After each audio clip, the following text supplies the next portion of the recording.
They looked at each other and smiled bitterly. Princess. Princess Sylph. Enz felt a chill down his spine. He forced an ugly smile. You're joking, right? I never joke. Sylph replied coldly. Behind him, there are no less than 5 Type 9 powerhouses protecting him. Other than that, there's also a demigod. Which one of the 3 royal families do you think can deal with such a force? What? Enz was stunned. No less than 5 Tier 9 powerhouses? A demigod ranker? How is this possible? Enz screamed in disbelief. The royal families of the 3 empires only have 1 demigod protector, and there have never been more than 3 9th-stage powerhouses. Even the 9 great clans and the guardian clans have never produced a demigod protector or more than 3 9th-stage powerhouses. How could he? I don't want to admit it. Geda waved his hand and interrupted Enz. But that's the truth. This. Enz was at a loss. Sylph looked at Ensley, who was still in disbelief, and said something that shocked everyone once more. If you insist on his status as the imperial family's fiancé, I can marry him and become his wife. Ignoring the dumbfounded crowd, Wu Yan included, Sylph pulled Wu Yan by the hand and they walked into the Emperor Island. She left behind a sentence that echoed in the air. So, if anything really happens, I will take full responsibility.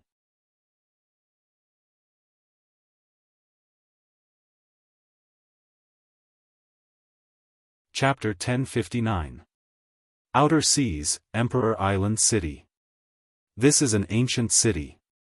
Perhaps due to its isolation from the rest of the world, the buildings here don't have the same Western style as the buildings on Silveria. Instead, they have an ancient European feel to them. In Emperor Island City, almost all the buildings were made of red or white marble.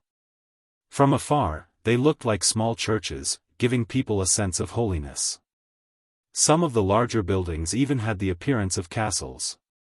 People who didn't know better would think that this was the residence of an ancient Western European aristocrat. The ground was paved with red bricks. Trees with green leaves lined both sides of the streets. Around the roots of the trees were flower beds. In terms of environment, Emperor Island City was indeed a very beautiful city. The people who lived on Emperor Island were busy outside and inside their houses like ordinary people. Some were fetching water and cooking, some were doing housework, some were setting up stalls, and some were shopping. It was just like an ordinary city, full of life. These people are also members of the Guardian tribe. However, they are different from the Guardian tribe that has been guarding the place of God since ancient times. These Guardian tribe members are just ordinary people. The members of the Guardian clan were also human beings. Since they were human beings, there would be people with cultivation talent and people without cultivation talent too. In the Guardian clan, only those with outstanding cultivation talent were qualified to guard the place of God's spirits. Those without cultivation talent can only be ordinary people or low-level cultivators. They have no choice but to give up their mission and live a peaceful life on Emperor Island. Every household living on the streets of Emperor Island City was made up of these so-called ordinary people and low-level cultivators who had no talent for cultivation. As for the Guardian tribe members who are tasked with guarding the place of gods and Emperor Island, they live in the center of Emperor Island City. Below an incomparably huge tree. Walking on the streets of the Emperor Island, Wu Yan listened to Sylph explain the origins of the Guardian clan and the things to take note of. He looked at the giant tree in front of him with a hint of fear in his eyes. He has never seen such a gigantic tree before. Wu Yan is still on the outskirts of Emperor Island City. There's still a long way to go before he reaches the gigantic tree. However, from where Wu Yan is standing, he can see the gigantic tree covering half of Emperor Island City. Wu Yan doesn't know how thick the tree trunk is, but judging from the leaves and branches covering the crown of the tree, it should be at least 10 kilometers in radius. Based on this, he can only speculate. The trunk of the gigantic tree must be huge as well. Wu Yan has never seen such a gigantic tree in any other dungeon world, let alone in the Spalier world. It's only natural that he would be shocked by its size. Wu Yan was so shocked by the tree's size that he didn't notice it. Sylph's explanation stopped at an unknown point in time. When Wu Yan noticed that the cold voice has disappeared, he turned around and saw Sylph staring at him with her icy blue eyes. She didn't say a word, she just stared at him with her icy blue eyes. The distance between Sylph and Wu Yan is only about the width of a shoulder. Wu Yan is taller than Sylph by half a head, so he can look down on her from a high vantage point. Looking at her glowing eyes and her breathtakingly beautiful face, feeling the aura of an ice queen, even Wu Yan, who is surrounded by a sea of flowers, couldn't help but feel his heartbeat quicken. Even now, Wu Yan still can't believe what he just saw. The woman in front of him is no less beautiful than any of the girls around him. Her aura is otherworldly as well. She's the Ailu Empire's famous princess who has surpassed many of the girls around him. She's actually his fiancée. Moreover, this extremely beautiful fiancée in front of him had just announced in front of so many people that she wanted to carry out the marriage contract with him and become a real husband and wife. How can Wu Yan believe this to be real? Wu Yan may be very close with the girls around him, he may have done a lot of things with them. However, the only one who is truly engaged to him is Yuki Azurina, who is still in the sword god domain world. Sylph didn't see through Wu Yan's thoughts. When she saw that Wu Yan was in a daze, she spoke with her usual emotionless voice. "Are you listening to me?" Wu Yan shuddered when he heard the cold voice. He snapped out of his daze and quickly spoke. In other words, Enz is actually a member of the Guardian clan that guards the land of gods on this Emperor Island, right? Sylph nodded. Wu Yan got a better idea of the situation on this island. He lamented. No wonder he dares to humiliate the emperors of the three empires. He thinks he's some big shot. The Guardian clan has been protecting the domain of gods for generations. Their contributions are huge. Father and the others can't just casually punish them. Sylph didn't agree with Wu Yan, she didn't disagree with him either. Instead, she gave her opinion. I heard from my father that when he wasn't the emperor of the Ailu Empire, he also came to the Emperor Island. At that time, the Guardian clan also made things difficult for him, huh? Wu Yan looked at Sylph in shock. Even your imperial father was bullied by the Guardians? Sylph nodded. The other members of the royal family have more or less suffered some difficulties from the Guardian clan. Therefore, even though the Guardian clan has contributed a lot, the members of the royal family of the three great empires do not have a good impression of them. If someone were to find trouble with you, everyone would stand on your side. That's surprising. Wu Yan shook his head with a smile. He glanced at Sylph. Have you been bullied as well? Not yet. Sylph replied. But now that you're here, they will have an excuse to bully me. Wu Yan awkwardly scratched his face and changed the topic. Right. Right. Wu Yan pointed at the tree in front of them. What kind of tree is that? Why is it so big? Sylph lifted her head and looked at the giant tree in front of her. Her eyes rippled with a strange emotion. That's the Guardian Tree. Guardian Tree? Guardian Tree? Sylph nodded with a bit of force. Wu Yan realized that the Guardian Tree isn't an ordinary tree. Sylph glanced at Wu Yan. She used a calm tone to state the facts that Wu Yan can't ignore. That tree was planted by the three gods and they used their divine power to nurture it. Planted by the three gods? Wu Yan slowed down his breathing to listen to Sylph's explanation. It said that the Guardian Tree itself is a unique treasure. The three gods planted it under the sea and used their divine power to nurture it. The Guardian Tree grew from the bottom of the sea and its roots formed an island. An island? Wu Yan was shocked. Don't tell me that island is the Emperor Island? Yes. Sylph's tone didn't change at all even though she was telling such a shocking story. It was as if she was talking about something insignificant. It didn't feel like she was there at all. The trunk and crown of the guardian tree are spectacular, but the most spectacular part is its roots. Not only do they form the Emperor Island, they also extend all the way to the bottom of the sea. Sylph and Wu Yan looked at the guardian tree from afar. Sylph's tone of voice finally became a little ethereal. Because this island is formed by the guardian tree, its growth was nurtured by the divine power of the three gods. On top of that, it's a treasure. That's why the guardian tree is invincible on this island. Invincible? Wu Yan was shocked. The guardian tree isn't just a pretty thing. Sylph explained, it's the true guardian of the divine spirit lands. The reason why the royals of the three empires can't enter the divine spirit lands is because of the guardian tree. It will prevent outsiders from entering the divine spirit lands. It will also prevent the guardians from leaving the island. I see. Wu Yan took a deep breath and his expression turned serious. Then, is it really invincible? I don't know. Sylph replied.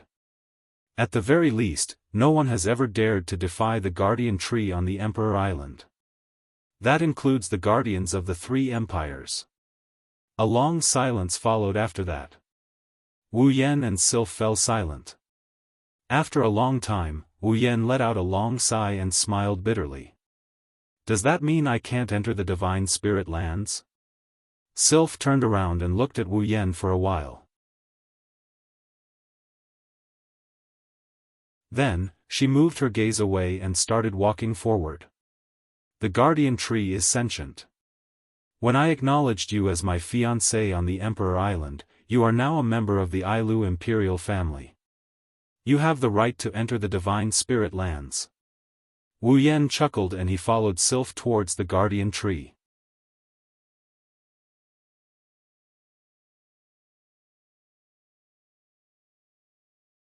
Chapter 1060. The Emperor Island city is mainly divided into two parts. One is the area outside of the guardian tree's canopy. It's about 60% of the city. That's where the commoners and low-level cultivators of the guardian clan live. The other part is the area covered by the guardian tree's canopy. It's about 40% of the city. That's where the guardian clan members who carry out their mission passed down from generation to generation live. They have a certain level of power. With the guardian tree's canopy as the dividing line, the guardian clan built a wall that's as tall as a cliff. It's the real dividing line between the two areas. With this wall as the boundary, outside the wall was the city area, and inside the wall was the real living area of the guardian clan. The guardian clan has a rule that only those who are qualified to carry out missions can enter the area covered by the guardian tree's canopy and live there. Commoners and low-level cultivators who aren't qualified to carry out missions can't enter the area within the wall. It's obvious that the hierarchy within the guardian clan is very strict. Due to this, the difference in status between the guardian clan members is like heaven and earth. In the guardian clan, only those who are qualified to carry out missions can call themselves members of the guardian clan. Commoners and low-level cultivators have the blood of the guardian clan flowing in their veins. No one would treat them as the true members of the guardian clan. Commoners, low-level cultivators, and true members of the guardian clan. This is the composition of the entire Emperor Island city. Even the living area was clearly divided, and the range of activity of ordinary people and low-level cultivators was even restricted. One could imagine how big the difference in status between them and those who were qualified to be called the guardian clan was. Under such circumstances, the dividing line between the two is based on the guardian tree's canopy. It's obvious how high the guardian tree's status is in the hearts of the guardian clan members. Wu Yan learned from Sylph that the guardian clan members believe in the guardian tree. It's their belief. Wu Yan is very surprised by this. One should know.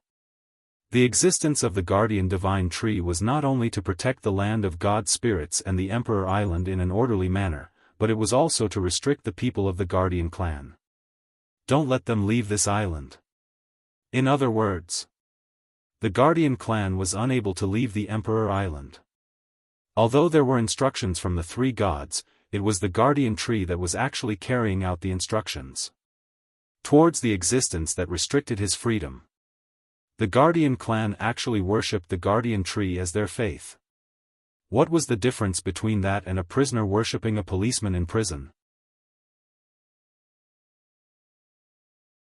The overall strength of the guardian clan is actually not much different from the number one clan in the three great empires. Sylph was leading Wu Yan to the residential area of the guardian tribe through one of the gates. Her tone was cold as usual, but she patiently explained Wu Yan's doubts. The guardian clan is similar to the 9 great clans of the 3 great empires. Each clan has a Tier 9 powerhouse, and this Tier 9 powerhouse is the patriarch of the guardian clan. In terms of overall strength, the guardian clan is only on par with the number 1 clan in the 3 great empires. The reason they are able to rival the 3 great empires is because of the existence of the guardian tree. Sylph lifted her head and looked at the canopy of the guardian tree. Her footsteps didn't stop as she continued to explain. Each of the 3 imperial clans has a demigod guardian deity behind them, while the guardian clan has a guardian tree that's even more powerful than the guardian deities behind the 3 imperial clans. It's also because of the existence of the guardian tree that outsiders' evaluation of the guardian clan has increased significantly. They've surpassed the level of the 9 great clans and are approaching the 3 imperial clans. Therefore, the guardian tribe has always treated the guardian tree as their faith, even if their freedom is restricted by the guardian tree. Oh? Wu Yan and Sylph walked side by side. He raised an eyebrow and looked at the guardian tree with narrowed eyes. In other words, the true reason behind the guardian clan's arrogance is the guardian tree? Sylph remained silent for a moment before she opened her mouth. Even though the divine protector tree is only a tree, at the very least, its existence is extraordinary. For countless years, no one has been able to fight against it on the island. If a true celestial still exists, then the guardian tree would not be a big deal to them. However, for those below the celestial rank, the guardian tree's strength is indeed extraordinary. That is why those who know the truth believe that the guardian tree is invincible against those below the celestial rank. Now that the celestials are no longer around, the guardian tree is truly invincible. Unfortunately, even though the guardian tree is sentient, it does not have the intelligence of a human. It can only stay on Emperor Island. Otherwise, the situation in the Spalier world would have changed. Wu Yan nodded thoughtfully as he listened to Sylph's words. He looked at the guardian tree with the system perception. Guardian tree, level 98, Wu Yan held his breath and smiled bitterly. Level 98? It is indeed invincible against those below the celestial rank. I wonder who is stronger between Yukari and the guardian tree. Wu Yan had the urge to enter Yukari's ruby mode and fight it out with the guardian tree. Suddenly, Wu Yan's eyes narrowed. He grabbed Sylph's hand and stopped moving. Sylph flinched. She looked at Wu Yan. What's wrong? Wu Yan didn't answer. Instead, he looked ahead. Sylph followed his line of sight and she frowned when she saw the scene in front of her. Up ahead, not far away, the passageway that was supposed to be empty was now filled with people. They are lined up side by side on both sides of the passage. They look like soldiers with their chests puffed out. People who don't know better would think that they are workers checking for contraband. However, Wu Yan and Sylph didn't think so. That's because the 2 rows of people are glaring at the 2 of them with hostility. To be more precise, they are glaring at Wu Yan. At the end of the 2 lines, there was another figure standing in the middle. He was looking at them with provocation and resentment. His face was full of viciousness. It's Ensi. When he saw Wu Yan and Sylph, Ensi's lips curled into a disgusting grin. He waved his hand and everyone in the 2 rows of people released their combat aura. Their combat aura gathered together and blew towards them like a miasma. Sylph felt a chill on her skin. She held her breath and an indescribable sense of heaviness rose from her chest. Her weak shoulders felt heavy as if something heavy had been added to them. Even her body felt heavy. If Sylph still doesn't understand what's going on after being treated like this, she would be an idiot. Sylph's breathing quickened and her face turned pale. However, her expression didn't change much. Even her tone didn't change. It seems like they are making things difficult for us earlier than I thought. Compared to the pale Sylph, Wu Yan's expression was calm. He didn't even bat an eyelid. There was even a hint of disdain in his eyes. The 2 rows of people in front of them are mostly peak Tier 7 individuals. A few of them are even Tier 8 individuals. Although the number of people in such a team was smaller than that of the knights, they had a lot more elites. However, NC is well aware that even elites like these can't do much against Wu Yan, who took down the knights unscathed. Thus, he switched to a different method, using Do Qi to oppress the enemy. This way, if Wu Yan makes the first move, NC will lose. If it's a competition of combat aura, who can win against dozens of elites? It had to be said that Enza's wishful thinking was indeed brilliant. Unfortunately, his opponent is Wu Yan. Pressure? Who can pressure a vampire's primogenitor?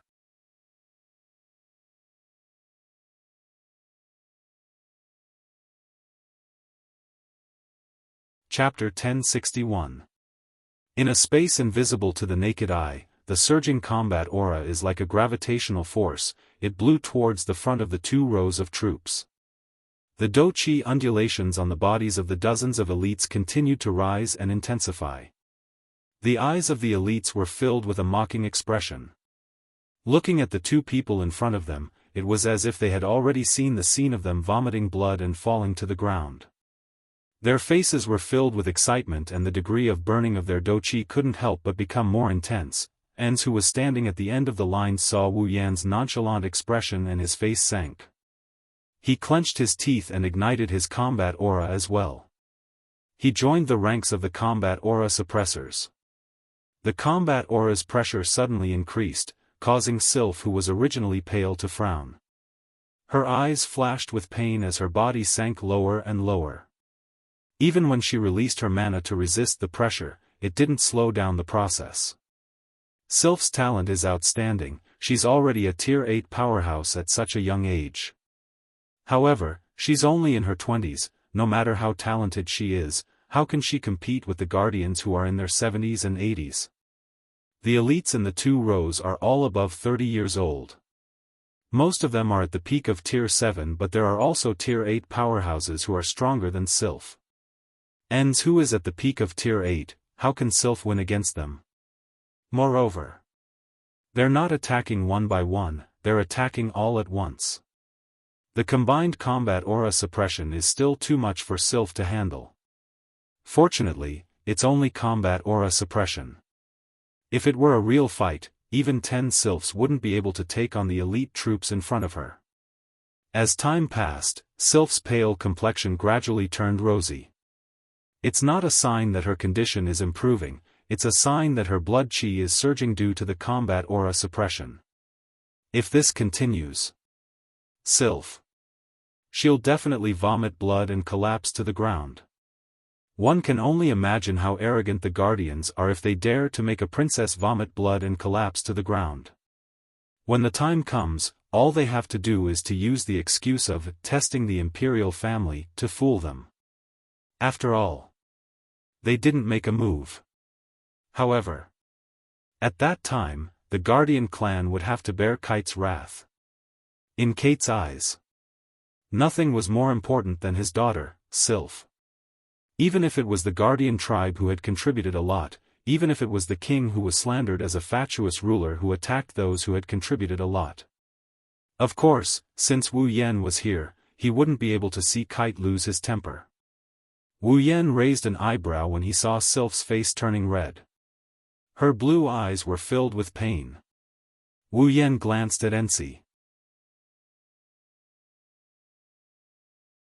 Buzz, violent magic power comparable to the boundless ocean suddenly erupted, and like the raging waves in a storm, it violently rushed over.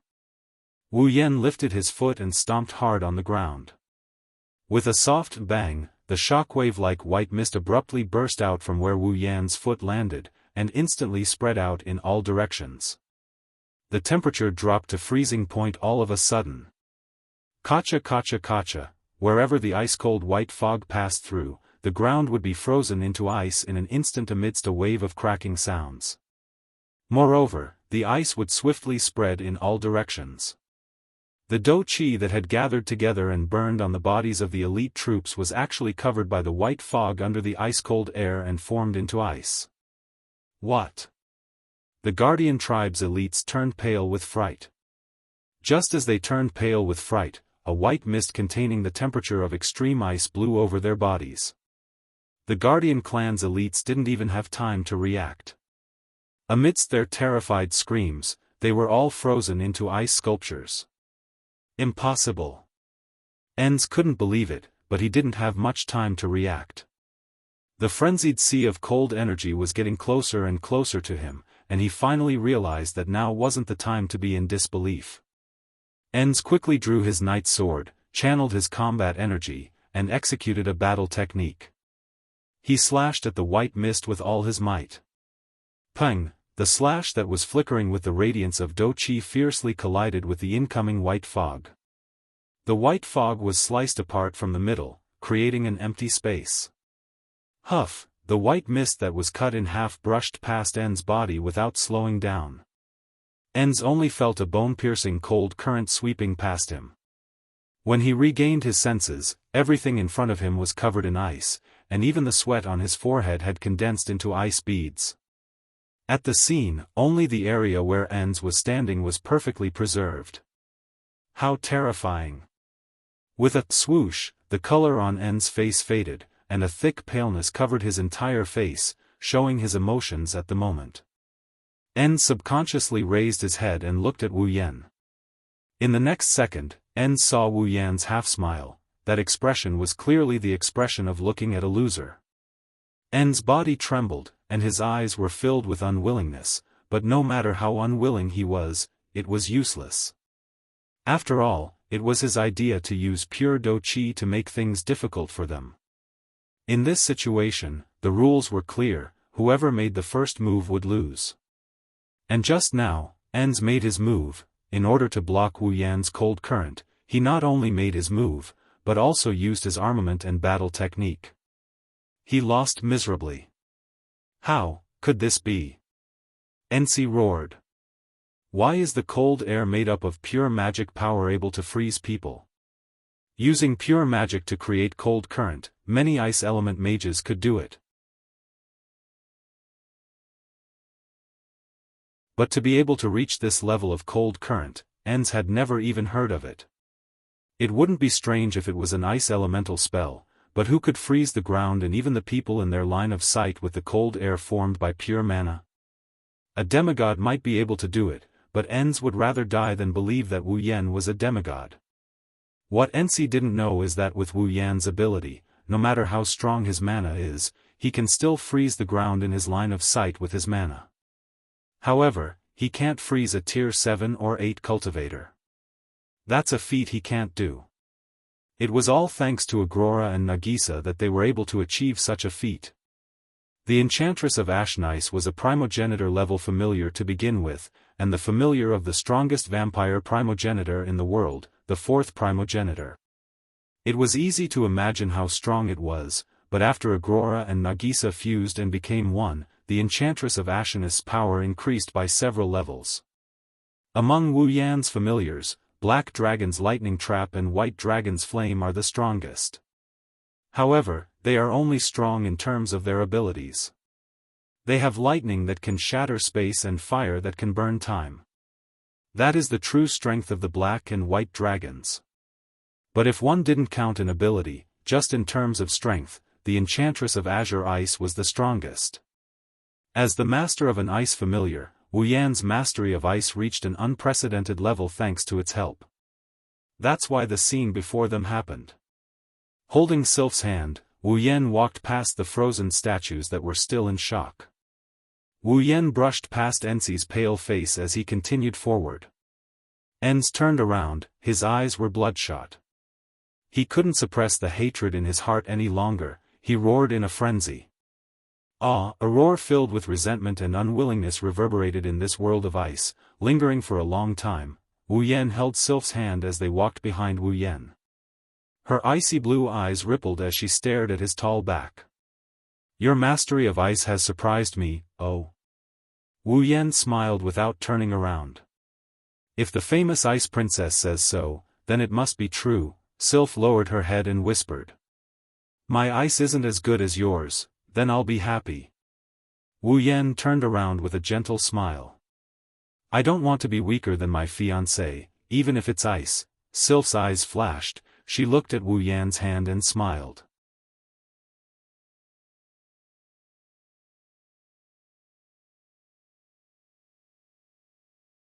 Chapter 1062. Emperor Island City. As night gradually descended upon Emperor Island City, the entire city was in an uproar. The reason was simple: news of the conflict between Wu Yan and the Guardian clan had spread like wildfire. In less than a day, the Guardian clan's Knight Squad and an elite squad were defeated by the fiancé of an imperial princess. The news of them being hung up and frozen into ice sculptures spread like wildfire, including the imperial family of the three empires. Some were happy when they heard the news while others were sad. Needless to say, the imperial family of the three empires were the happiest. Not only were the direct descendants of the three empires on the Emperor Island, there were also the collateral descendants of the imperial family. During the time they were on the Emperor Island, the imperial family members didn't have a good time at all. That's because the Guardian clan used the name of supervising the imperial family as an excuse to bully them. They were the imperial family members of the three empires, who would dare to bully them outside?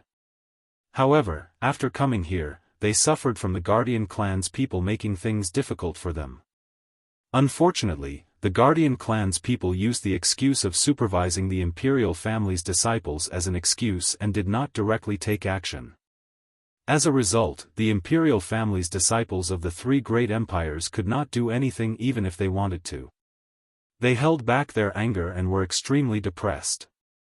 Now, how could they not be happy when they saw that the Guardian clan had been defeated by a member of the imperial family? Especially the imperial family members of the Ailu Empire, they almost worshipped Wu Yan as their idol. After all, he had helped them vent their anger, hadn't he? While the imperial family members of the three empires were happy, the Guardian clan was enraged. They were trapped on the Emperor Island for the rest of their lives. Their strength was useless and could only be used to guard the illusory land of God spirits. They only had the opportunity to guard the land of God spirits once every 10 years when the land of God spirits was opened. The grievance in the hearts of the Guardian clan grew even stronger. Now that the place of gods had opened with great difficulty, they could finally be put to good use. Moreover, they could make use of this opportunity. They were just venting out the grievances in their hearts, but instead, they were trampled on by someone else. How could the Guardian clan not be angry? They wanted to find trouble with Wu Yan, but even 100 knights of at least the 7th step and a few dozen elites of at least the peak of the 7th step had been defeated by Wu Yan. Enz, who was at the peak of the 8th step, couldn't do anything either. His face was as black as charcoal for the whole day. What could they do?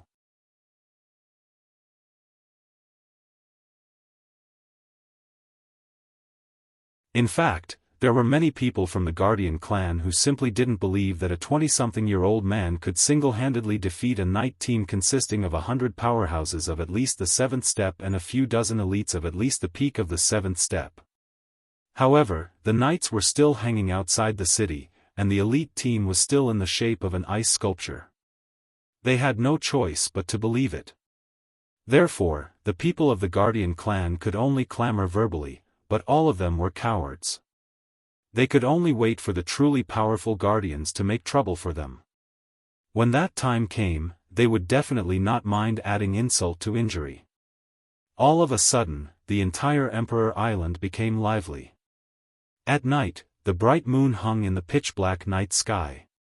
The cold moonlight poured down from the sky, illuminating the surface of the sea and making it shine brightly. Under the Guardian Tree. In the Guardian clan's resting area, there is an area reserved for the three empires' royalty to live in during the opening of the domain of gods. In the depths of the Ailu Empire's royalty's living area, inside a building, Wu Yan sat cross-legged on a bed with his eyes closed. The flow of mana kept surging, and every time it surged, the flow of mana would strengthen a bit. Mana flowed in and out of Wu Yan's body like smoke.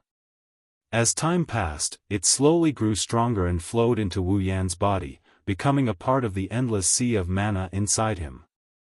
This scene lasted for nearly 3 hours before Wu Yan slowly opened his eyes. The mana on the surface of his body retracted back into his body and calmed down. Wu Yan exhaled after feeling the mana in his body replenish a bit. A satisfied expression appeared on his face. Wu Yan's mana is superior due to his primogenitor bloodline and the best mana cultivation method. No one can compare to him in terms of quantity and quality. However, Wu Yan isn't satisfied with the current situation.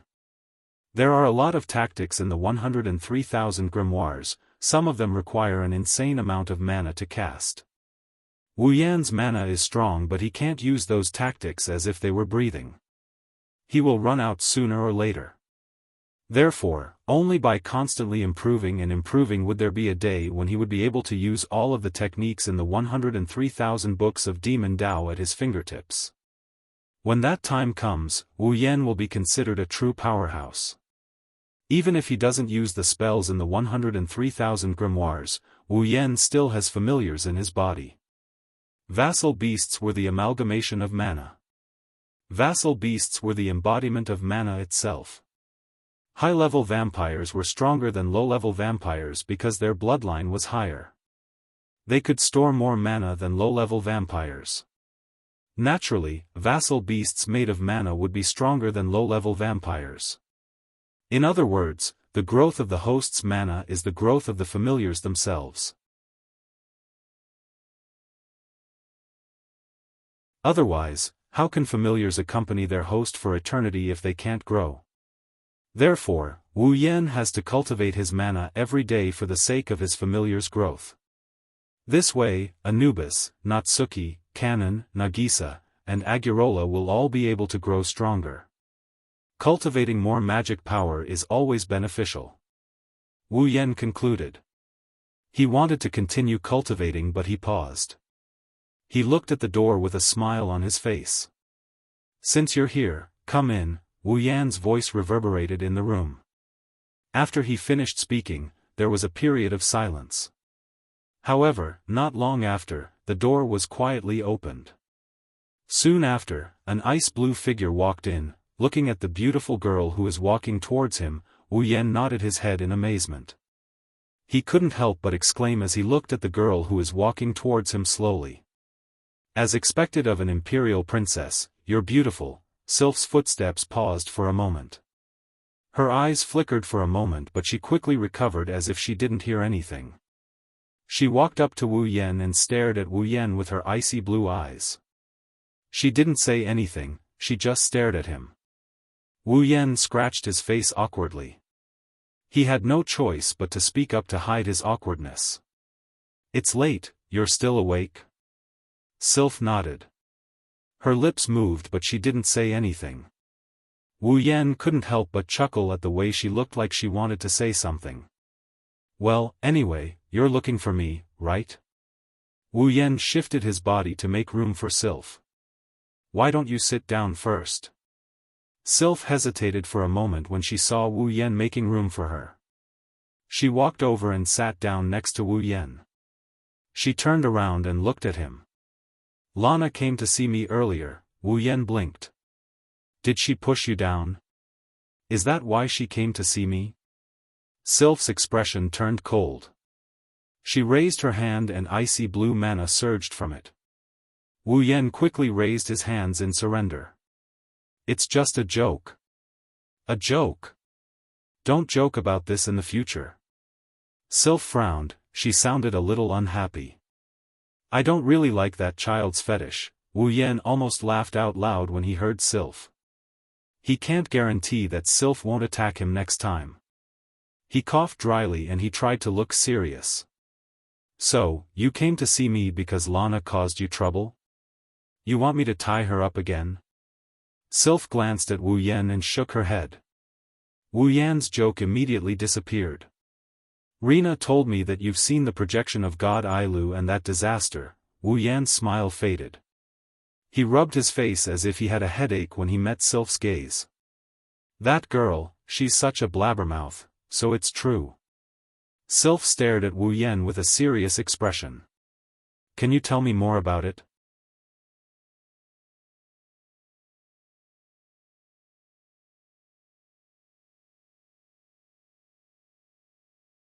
Chapter 1063. The night is getting darker. Wu Yan and Sylph sat side by side in the room. The room was illuminated by the magic lamp on the ceiling. Sylph, who has been sitting beside Wu Yan for quite some time, didn't say anything.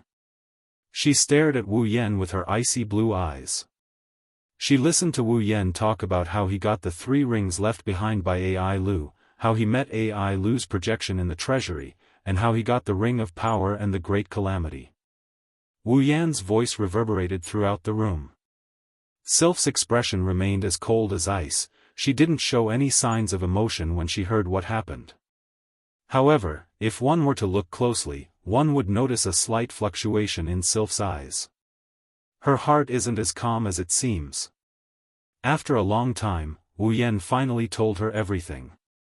He exhaled and sighed. That's why I came to the domain of gods to see if the key to the Ring of Power is here. Wu Yan pursed his lips and smiled bitterly. If it's possible, I really hope that I can't find the key to the Ring of Power in the land of gods.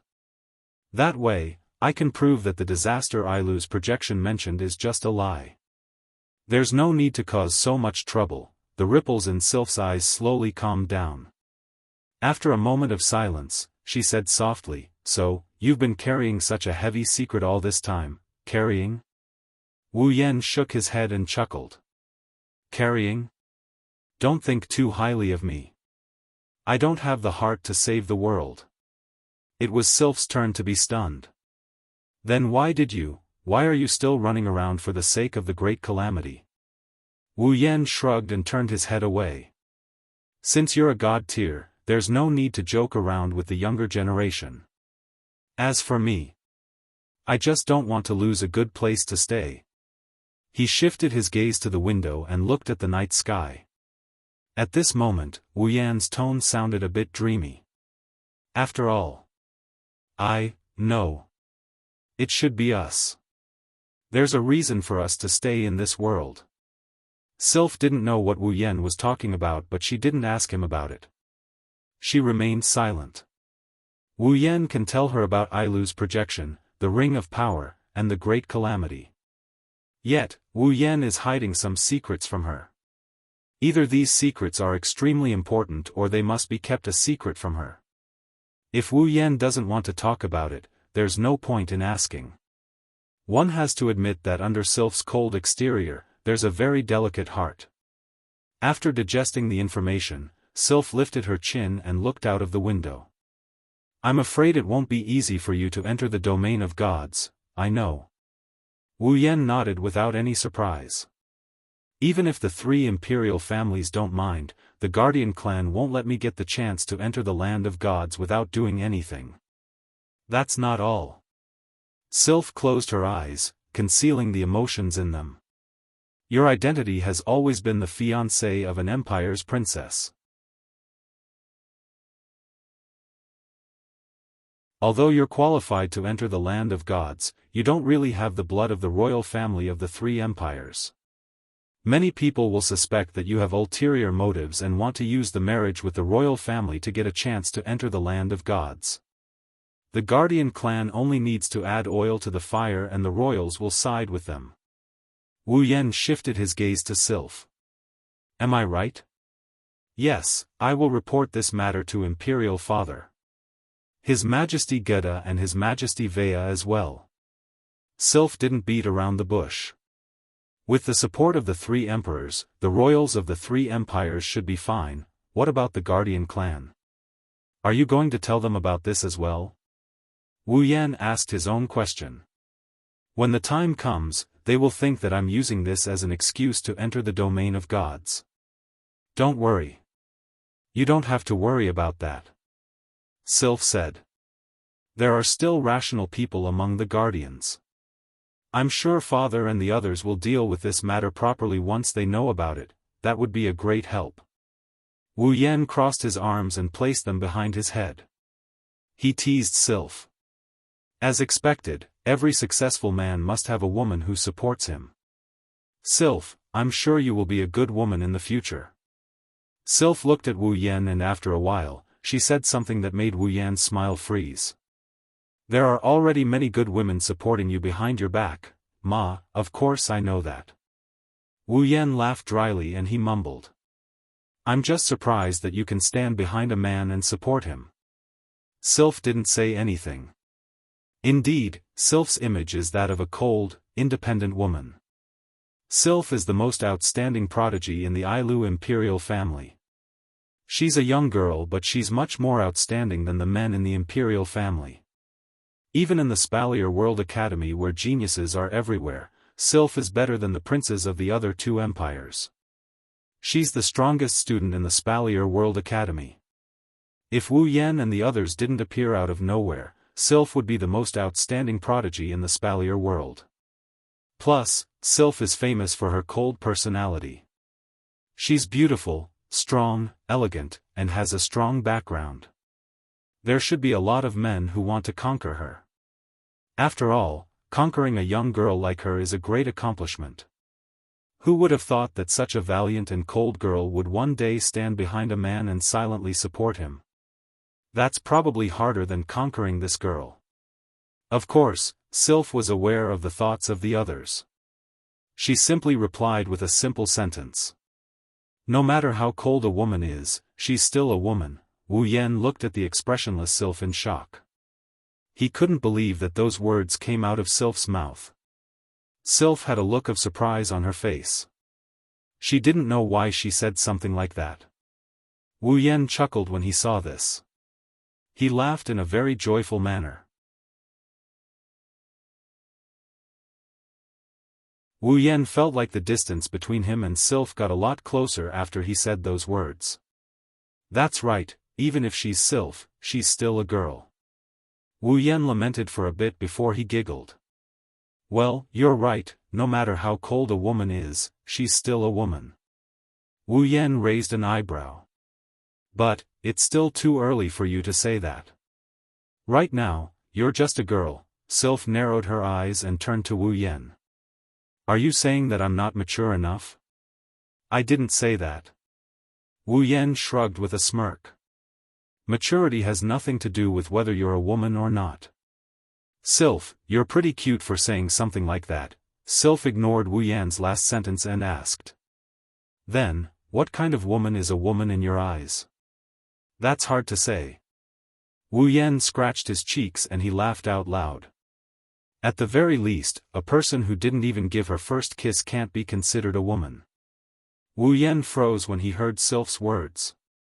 An ice-cold pretty face was imprinted in his wine-red eyes. Immediately, it was magnified in his eyes.